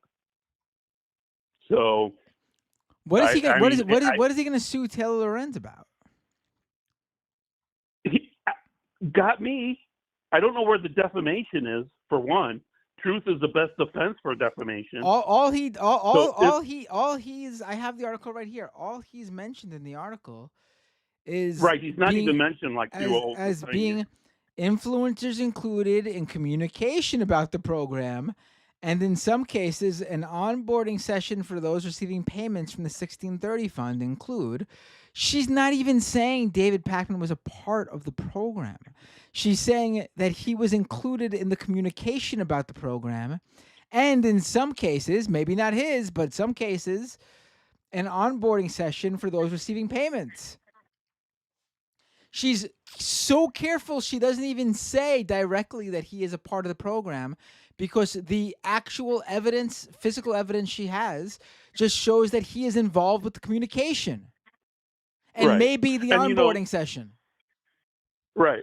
And it's, now the point has been made, and Lorenz was responding on the Vanguard today that and I think there's something to it. He's a millionaire. The number of views he gets and the number of sponsors he gets, he's not making $1,500 a month. He's making big money, and so it's and I at first I hesitated because several people have pointed this out. It's very Trumpian in the way that I don't want every bad act is now associated with the Trump behavior, but it is, in my opinion, at this point now very Trumpian of what Pakman is doing, which is a big guy suing a smaller person to make them shut up. Just a threat of that. So, and she basically kind of agrees with that, from when I was watching it. So, I think that's the major issue. It's like he's just threatening out there. I don't even think he's going to go through it because he's got a post-discovery. What haven't they found out about him in this article that he wants to disclose? Right. Yeah, I mean, I just don't know what he would sue for. What would he sue about? Right. I mean that. And what are the damages too on top of that? He's just saying, well, I might sue. I mean, but this is the same kind of stuff he's been doing for, well, not just this, several other things, before. But in this case, it's fake news. It's been debunked. Never addressing the issue, just personally attacking her, and go in line with the Trumpian thing. It's like, you're a very bad reporter. You're a very bad reporter. You were fired from mainstream media all the time. All this nonsense that never addresses the actual story. Right. I mean, I long since stopped listening to the Pakman, like in 2017, because it was quite clear what he was about. And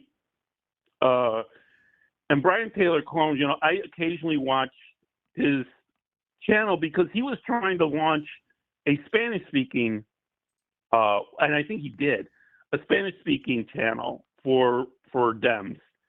And I thought it was a good idea. He was like one of the few people to address that from the Dems.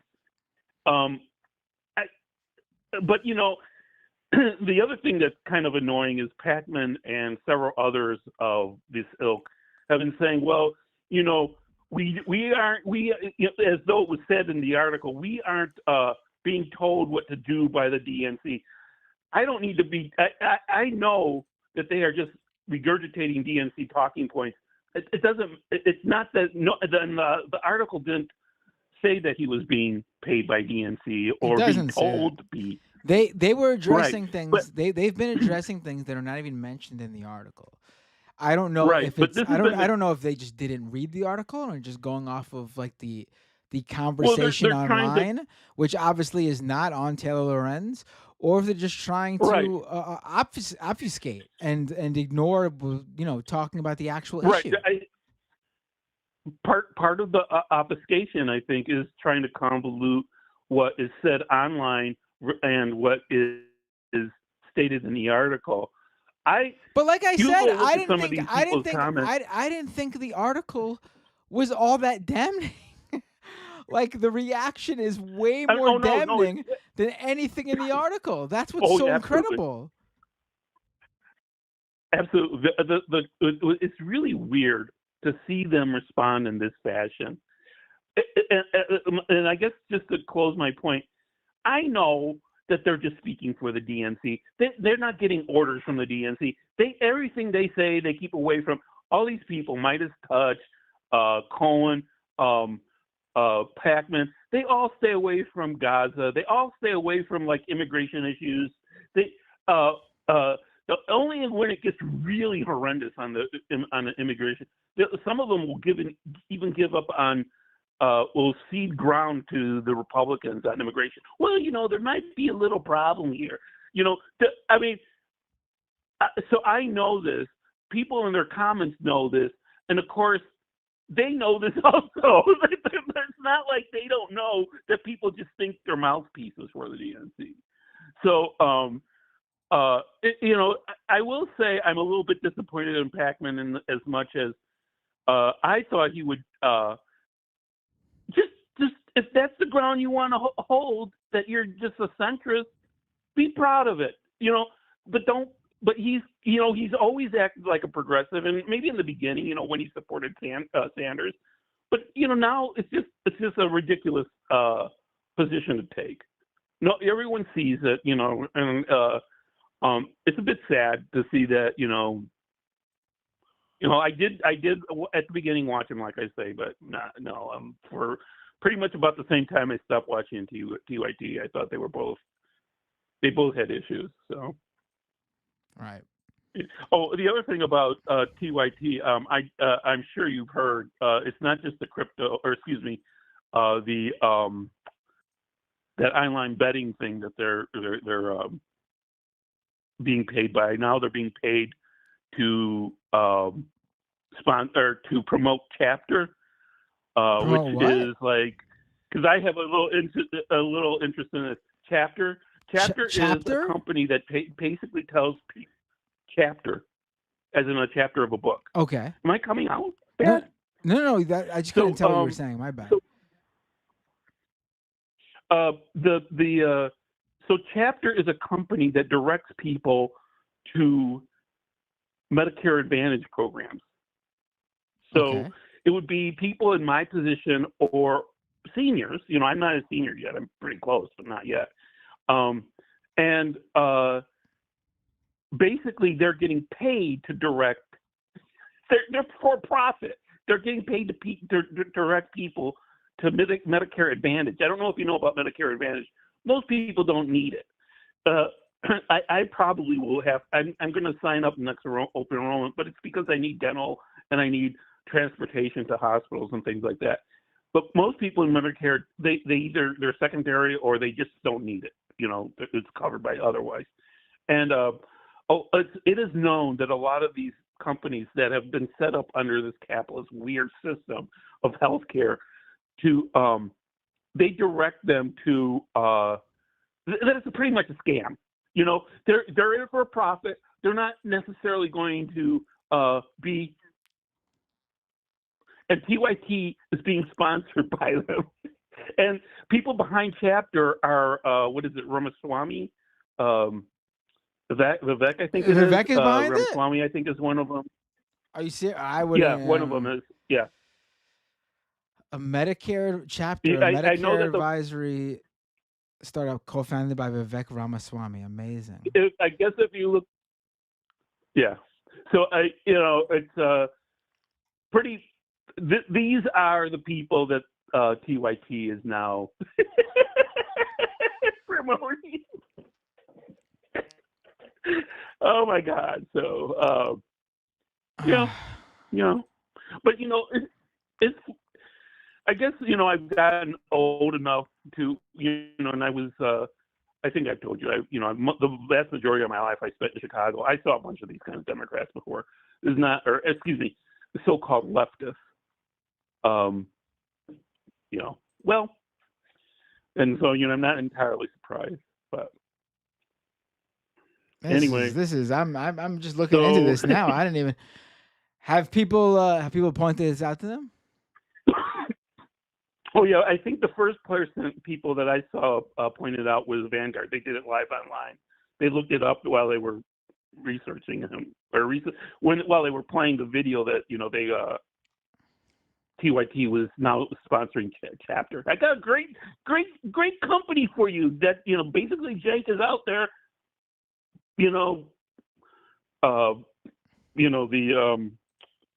got a great deal for you. Sucker porn every minute. So incredible. All right, I got to look into this. I did not even. Whew. How? Yeah. Why would you? Because they do their due diligence. Everybody needs to be financed. I mean, but also, are we supposed to believe that they didn't look up this company? I mean, who knows? The two options, the most likely that I can think of is A, they didn't do it. B, they did it and didn't care. Which right. is worse. I mean, I gotta honestly believe it's more that. I don't see how you don't look up this company. Incredible. Yeah. Incredible. All right, I have to look up this one. I have to look more into this one.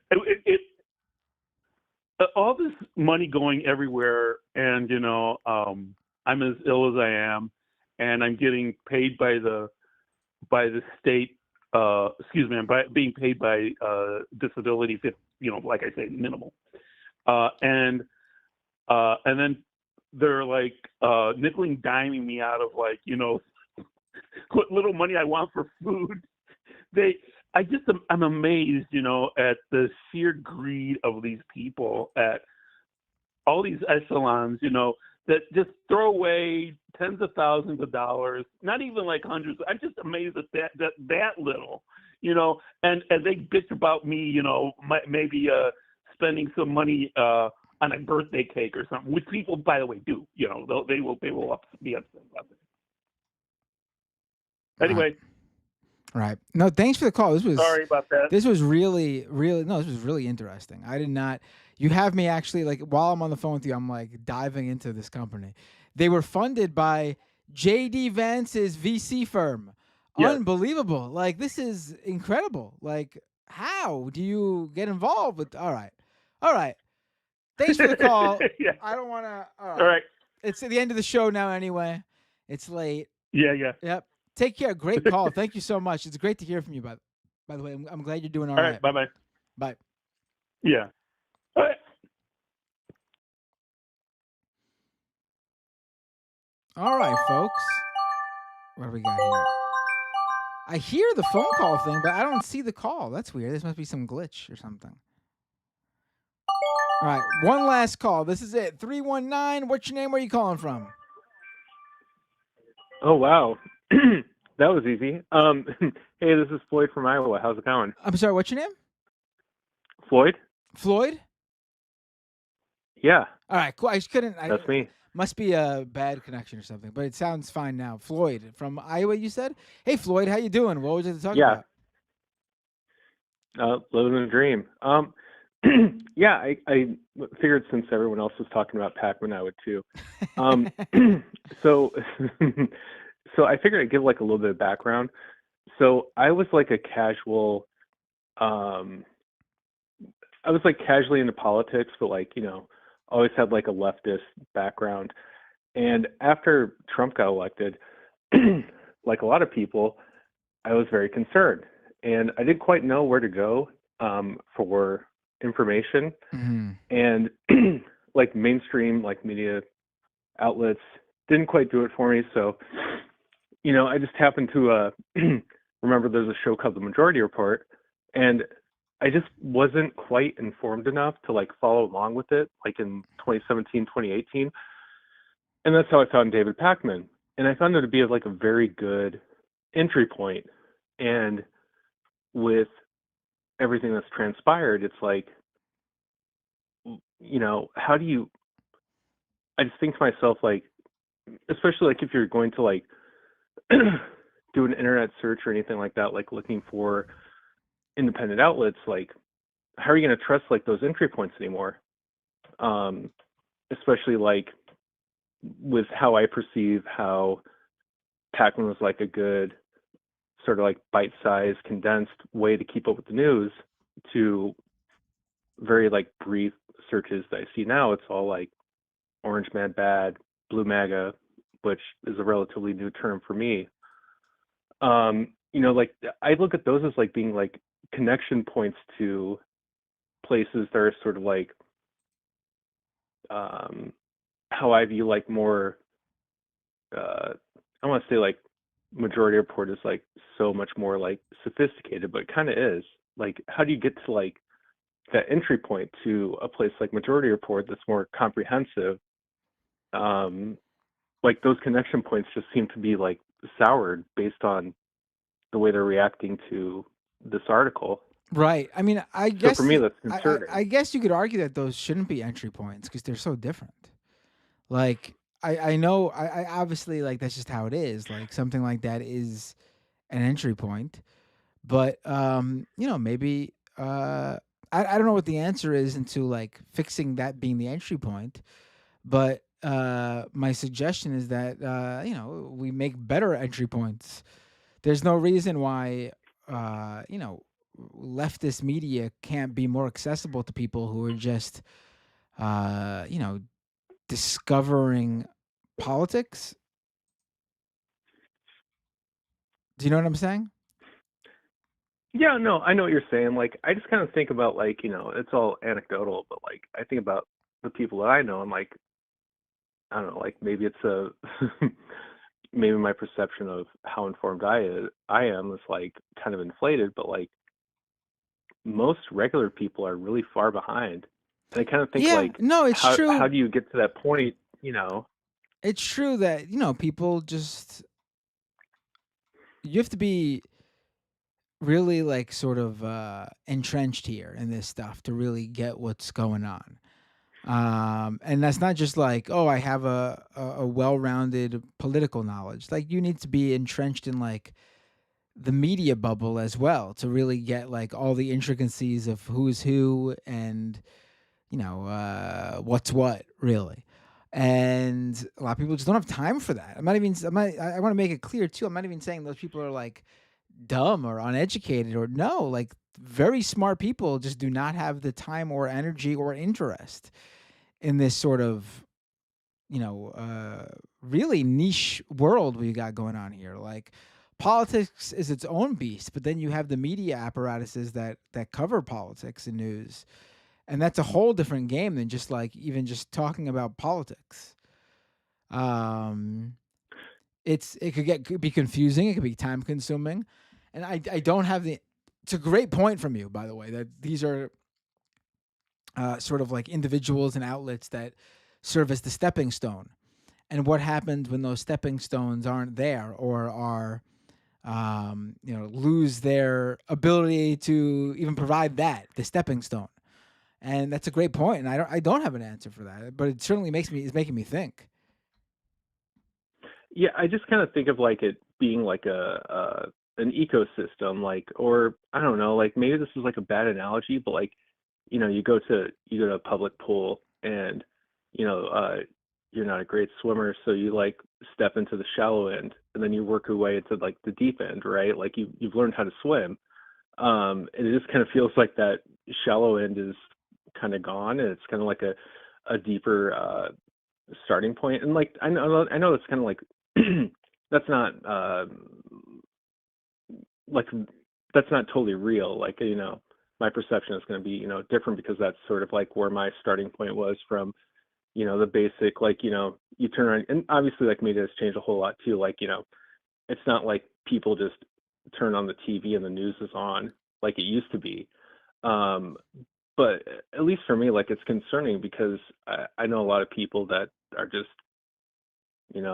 not plugged in whatsoever. And then it's like, sort of like an annoyance, and, like I just don't want to, like, I have enough shit going on in my life. Like, I don't want to think about the news, but like, it's important. And, you kind of devalue these sort of like, and maybe I'm being kind of facetious by saying it's like a shallow entry point, but like, you get rid of these entry points and it's just like, fuck it, I don't want to deal with it.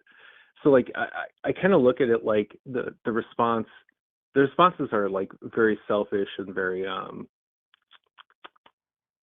what do I want to say? Like, it's very clear. It's like about self-preservation and like maintaining your, you know, um,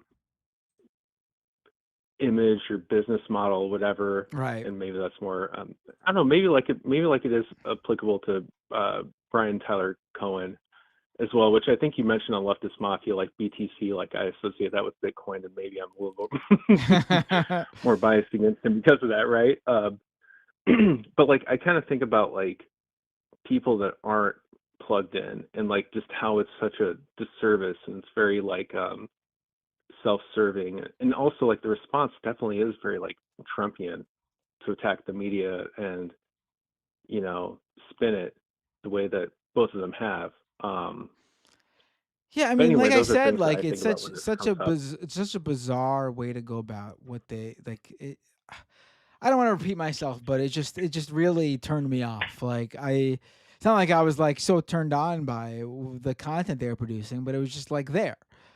But like the article, the reporting was nowhere near what the reaction to it was, and like that's what really like made me think like, how can you say this, just lie to your audience and like not face any consequences? And I'm sure they won't, but they lied.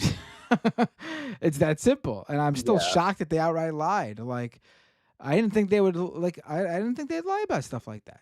I thought they would like address it by maybe downplaying it, or maybe I don't know, just not outright lying about what was in it.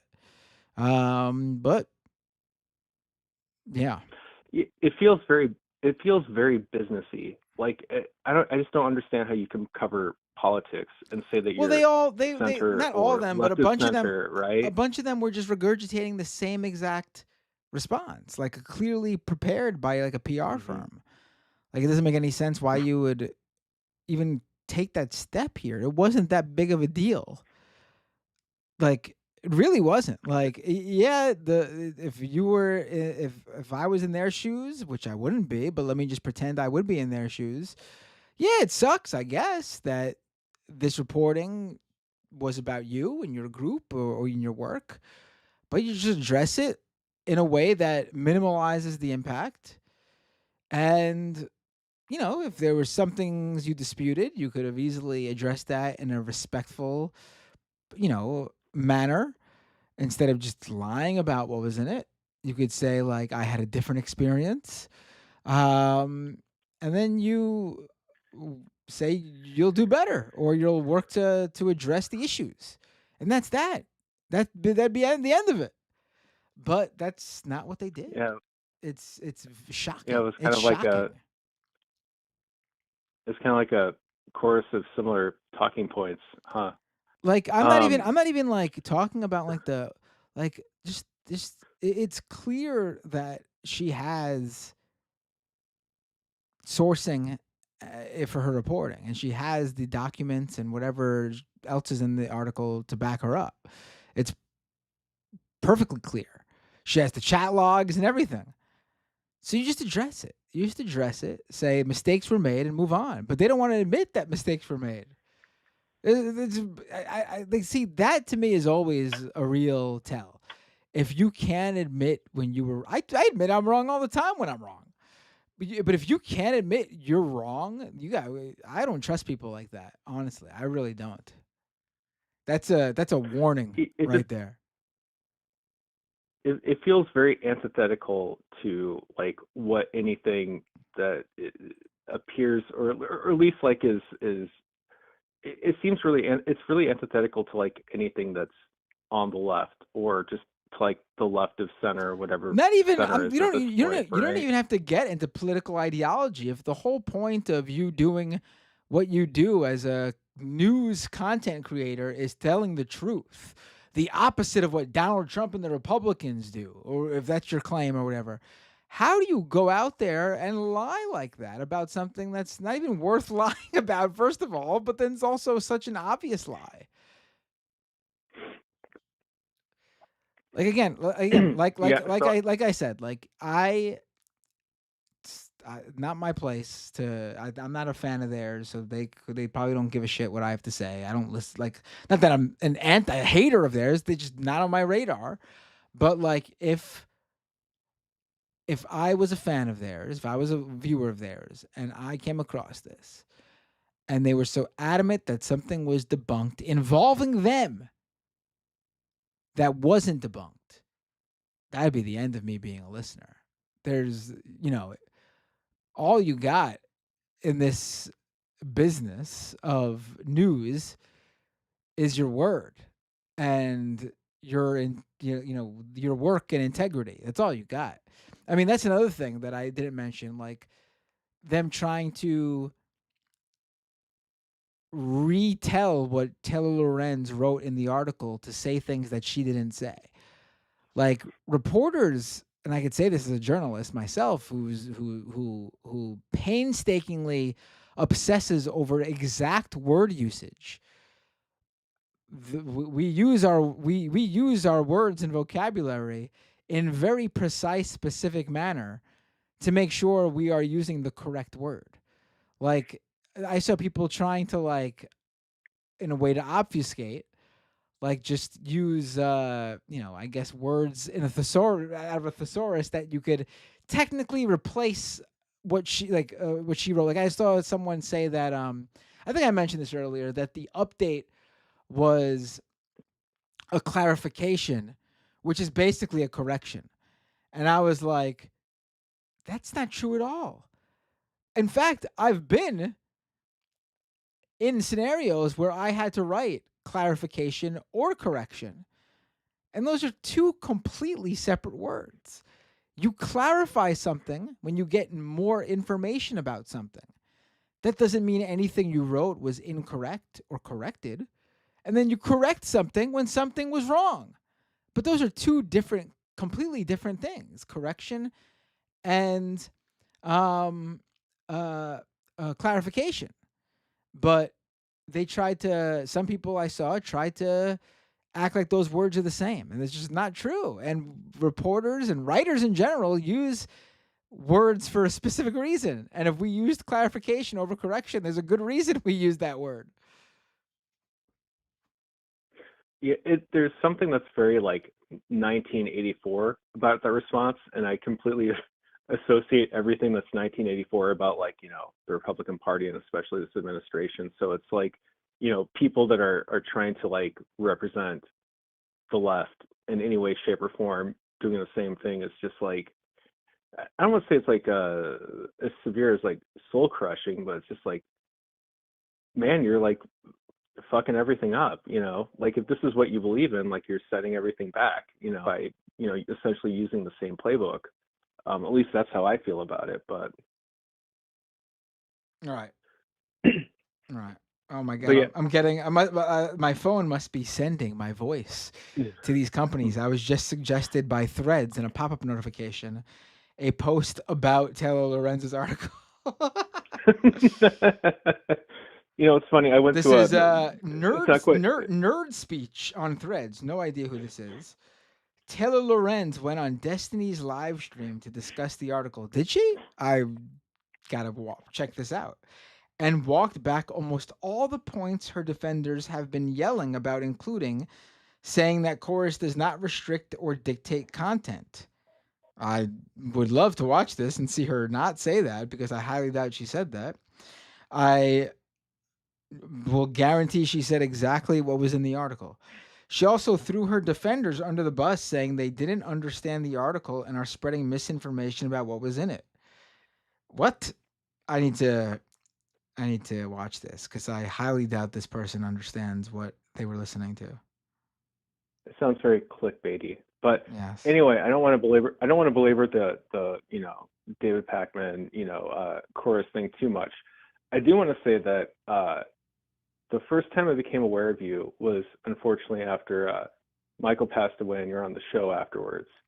And I was still watching Pakman quite a bit, so I remember you had not even like in an insulting way whatsoever. You're laughing about the fact that you had met or been connected with Michael Brooks, just to clarify, through David Pakman. And there's something about I guess at the time he was always wearing a suit or something like that, in contrast to Michael's personality. And I remember the show the following day where he said that you hurt his feelings, and I still think that that's pretty funny. I know you addressed that a while ago, but anyway, I admitted I was wrong about that. I misremembered the email he sent to me. It was still a weird email to send about being upset about that. But it's absolutely true, and it's more true since Pakman's refusal to cover Gaza. It is insane. Yeah. And I'll say it again. It is insane, looking back, that Michael Brooks's history in becoming what he became started on David Pakman's show. It is crazy, in the most funniest way, in the most ironic of ways. It is crazy. And if someone has a problem with me saying that, it is the absolute truth. And I'm sorry if you can't handle the truth. It's just crazy that that's where he started. It would be like I don't know. I can't even think of an analogy, but it would be crazy. And it is. Well, we went from a point to where he essentially introduced Michael to the Majority Report side of things, and obviously the rest is history with that, right, to where we are today. But what I wanted to sort of tie into is that I wasn't aware of you, and I hadn't probably after a month of you being on, I think that you were doing Thursday shows pretty much immediately afterwards with Emma. And I have to say that when you had a stream probably 3 months afterwards where you had a movie night and you played Waiting for Nasara, and I was like, oh, this is my guy. Oh, thank you. Especially because was something it's very easy to poke fun at I don't know, I guess people you consider to be rubes, but you handled it with such compassion and understanding, and you didn't make fun of them. And on the surface, for me, and that kind of connects with me, because I'm like, oh my God, I can't believe these poor people are they believe in this. Right. Listen, it is fine. Anyway, it's without a doubt fine to think some of this stuff is funny, but it's also funny because of the ridiculousness of it all. And at the end of the day, I feel really bad for these people. They're but also great episode to bring up. I truly the Nasara stuff was incredible when I was looking into it. And yeah, I guess the QAnon world, the sort of got a little bit quiet. With that, didn't it? they're still out there, but they certainly petered out in terms of their relevance and just even how loud they are. Conspiracy theorists right now are basically all about the Epstein files, but refusing to see Donald Trump's relevance to them, which is amazing. They're just refusing to see it. But it's yeah. Thanks for bringing that up, though. Not forgotten, but I haven't thought about that episode in a while. Yeah, well, I think about it, probably every few times I see Leftist Mafia, or you have a one-off stream. But anyway, I just wanted to mention that because I think that episode sort of gives at least like how I perceive you, like an insight as to like what makes you, I don't know, like at least like what brought me into your gravitational pull. So damn, anyway, I gotta do more conspiracy. I gotta do more that. conspiracies and shit. I gotta get back into that. Thank you for that's your wheelhouse and everything, but obviously like you have what 4 kids now and stuff, so I totally understand. But at some point, like it'd be fantastic. But anyway, I'll let you get back to what you're doing. Thank you for taking my call. Thank you for calling. Feel free to call in anytime. Seriously, have a great night. Yeah, you as well. Thanks. Bye. Bye. All right, folks, that is the show. I'm gonna leave it there. It's midnight now, over here on the East Coast. A nice 2-hour show to bring me back into the streaming fold on Wednesdays. Yeah, let's end it here. I'm gonna read some super chats. Over on Twitch, I see Django Fett resubscribe with Prime. Subscriber for 8 months. Doot doot, says Django Fett. Thank you. And then here we go. Back on YouTube with the super chats. Tropical Ding Dong. Matt, how so handsome? Any tips for handsomeness? Beauty is in the eye of the beholder. I'm sure you are very handsome yourself, to some people, at least. I have no idea what you look like. You could be one ugly motherfucker. Who knows? MH777 with a super chat. I'm a new dad of a baby girl. Got any advice? Congratulations, first of all. Any advice, you ask?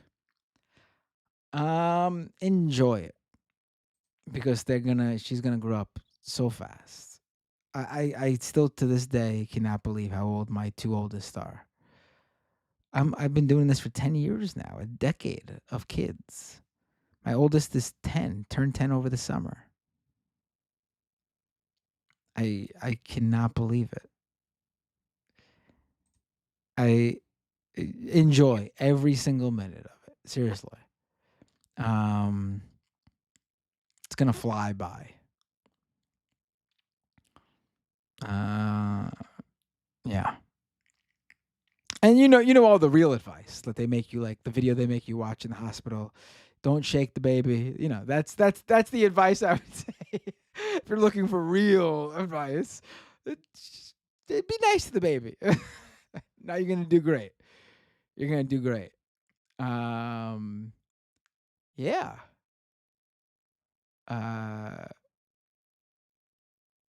Also, baby girl, right? So when you change diapers, wipe down, away from. You don't want to wipe up when wiping number 2. You got to wipe straight away from,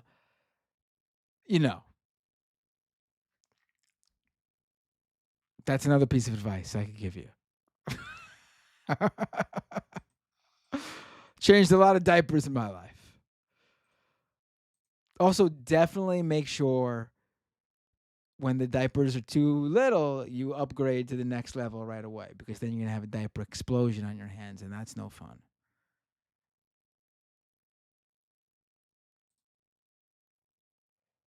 Someone said, do people not know that? You'd be surprised.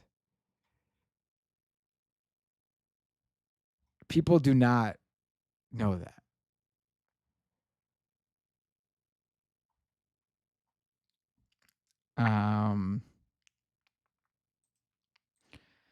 What else?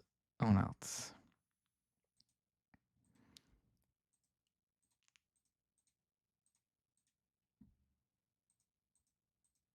How old is the baby? That's a good question.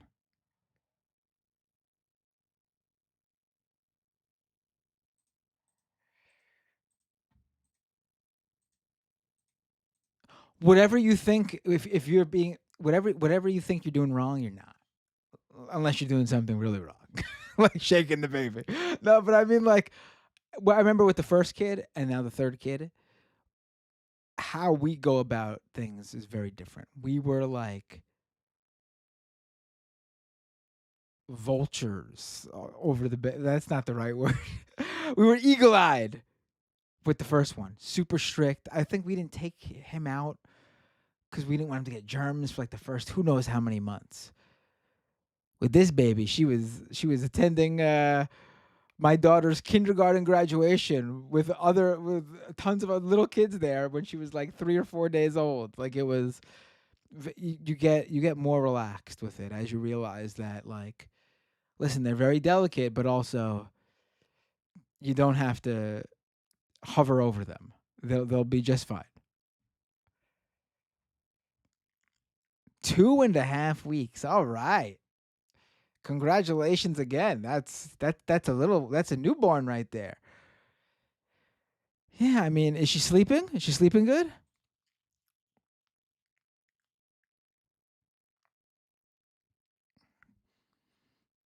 Don't drop the baby. That's number one. Also, don't forget you don't want her laying down on the back on her. You don't want her laying down too much. You want some tummy time, because otherwise you're gonna have a baby with a flat head in the back. Uh, MH77 says we're at the phase now where she only poops once a day. LOL, and farting. Oh, the farting does not go away. The babies are gassy for quite a while.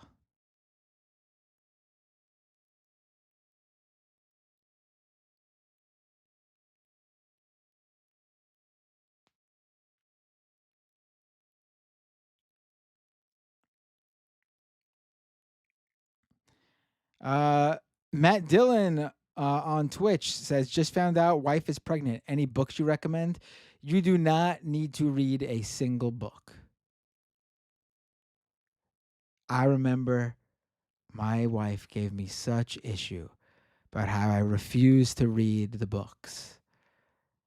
And guess what? They didn't matter.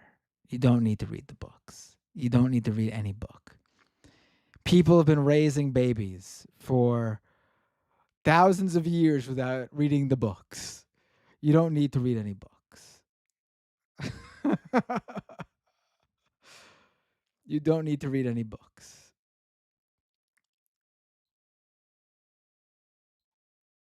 I assure you, you don't need to read any books.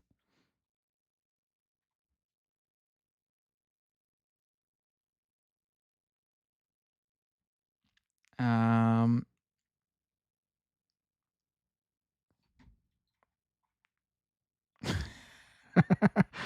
Bad Lefty says, I'm nearly 40. The farting never stopped. A baby, I don't know if babies go that much. Listen, just number one, be involved. And this, I'm not saying, I think the best thing, seriously, the best thing you do, just be involved with the baby's life. I know work and things like that, but just be as involved as you possibly can. And, hold the baby, talk to the baby, I have full-blown conversation with my all three of my kids when they were babies. And I think that really helped, honestly. It's like a bonding thing when they start. She's just 2 weeks right now, you said, but my daughter's almost 3 months now, and she talks gibberish to me. We have full-blown conversations. I'm talking to her, and she's laughing and speaking gibberish to me. She got no idea what I'm saying, but I'm saying it, and she's finding it funny because maybe I'm saying it in a funny way she finds funny, and then she's responding to me. That stuff is so important. I think it bonds you very well. Singing to the baby, things like that. Just things like that are so much more than whatever you could imagine. And then obviously when they get older and they know who you are, you want to be in their life. But seriously, when they're this young, you treat them like a baby because they're a baby, but also talk to them like they are slightly older than they are. Like talk to them like you converse with a 3-year-old. They like that. At least my kids did.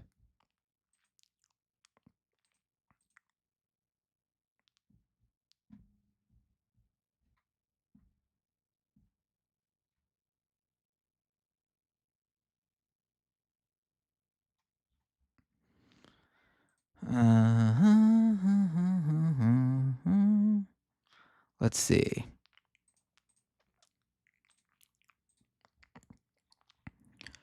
Pirate D Strike became a member on YouTube. Thank you so much. Really appreciate it. And Pirate D Strike also dropped a super chat. Thank you, thank you, thank you. I think this was during the chorus segment. I appreciate that. Renee with a super chat. David Palman, I think he's misspelled Pac-Man, or maybe he's doing a pun here. I don't know. Is a liberal Zionist that turns far right, but once he reaches South America, a reverse Greenwald. Renee also says Emma and the boys. And the boyish. Why no one has thought of this? What? What, Renee? What? Carrie Shaw with a $20 super chat. My God, thank you, Carrie. After October 7th, Pac-Man started saying he comments on the media coverage of stories they run, which was super convenient since all major outlets were backing Israel. Bay Photo, the super chat. All the creators had the same defensive talking points. I guess you can say the chorus was in sync. Ba-da-bop. The drum roll emoji. Yep. Yeah, that was... Let's see. This is Canadian Goose with a super chat. A $20 super chat. Hey, Matt, just wanted to say thanks for the constant support for the LGBTQ plus community from you and the others on Majority Report and Leftist Mafia. A couple leftist politicians in Canada and UK have not been good allies. Ooh, yeah. I appreciate that.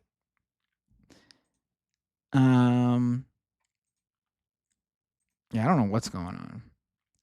I think we're just in a weird blowback period, and this is going to pass, and everyone's going to look back at this moment and be like, what the fuck?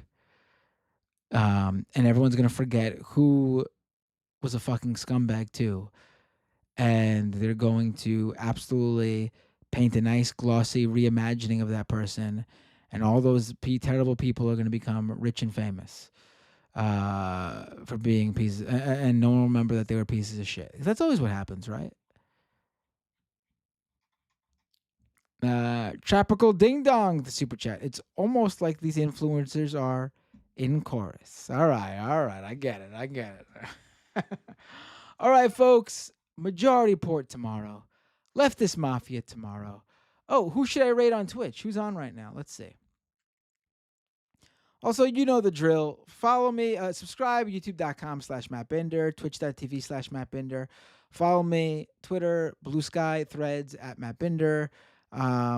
Subscribe to the newsletter, disruptionist.com. I swear it is going to be a regular newsletter very soon. It actually was easier it's actually going to be easier. I really thought I'd get more things done when I was during the summer, and I had this nice little paternity leave because my daughter, and I would have some time. Haha, what an idiot I was. I'm going to have way more time when I'm working because I'll be in working mode. And after I clock out of my full-time job, I'll still be in working mode. My kids will have homework from school and they'll be busy, or they'll still be in school if I get some stuff of my own stuff done before my full-time job starts in the morning. It's going to be so much easier. What was I thinking during the summer with all of my 3 children home that I was going to get anything done? So yeah, subscribe to the newsletter, disruptionist.com.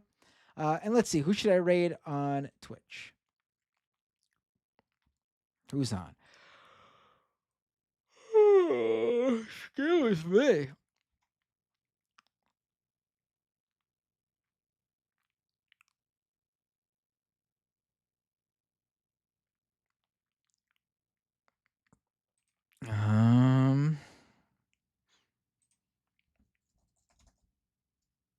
Who's Sad Girl?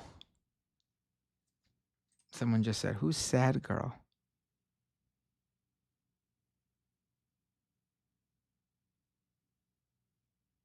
Hey, why not? I've never rated this person before.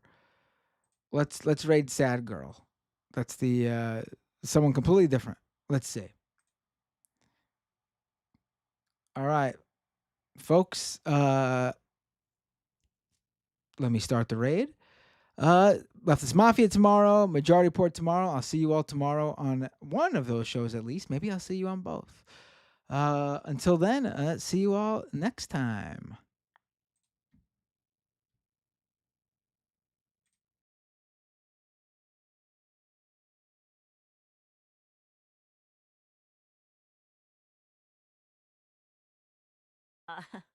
Moving on. Dick Toad. Oh, that's great. I fucking love that. Oh shit. Thank you so much for the raid.